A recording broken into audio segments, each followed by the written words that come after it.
건강보험료 부과체계의 모순을 바로잡기 위해서 여러 해 동안 추진해온 개선 작업이 마지막 문턱에서 갑자기 백지화됐습니다.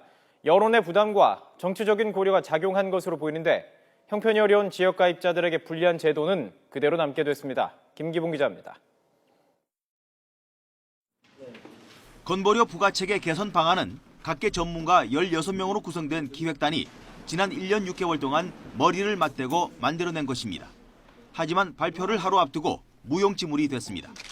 문영표 복지부 장관이 긴급 기자회견을 갖고 건보료 부과체계 개선 작업을 올해 안에는 하지 않겠다고 밝혔습니다. 것들이 아직은 저희도 충분한 준비가 돼 있지 않다라고 판단을 해서요. 저희가 금년 중에는 이것을 좀 개선 대안을 만들지 않기로 했습니다. 내년 이후에 다시 추진할 수 있다고는 했지만 시점을 특정하지 않아 사실상 백지화를 선언한 셈입니다. 직장가입자와 피부양자들의 건보료가 올라가기 때문에 좀 더 신중해야 한다는 게 정부의 판단입니다. 또 개선 기획단의 근거 자료가 지난 2011년 자료인 만큼 시차가 있고 샘플링의 규모도 더 넓힐 필요가 있다는 겁니다.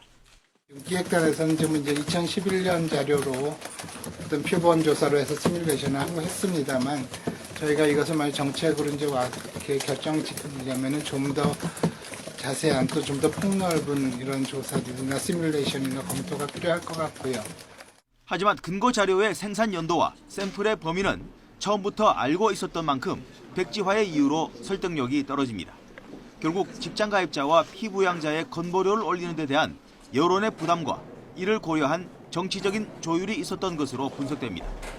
개선안의 주요 내용이 지역가입자들의 건보료는 낮추고 일부 직장가입자와 피부양자의 건보료는 더 걷는다는 내용이었기 때문입니다.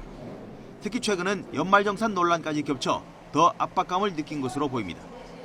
하지만 개정안이 시행된다고 해도 직장가입자 가운데 건보료를 더 내게 되는 사람의 비율은 0.6%에서 7%밖에 안 되는 상황이었습니다.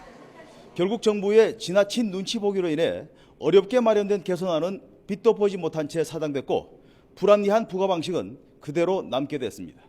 YTN 김기봉입니다.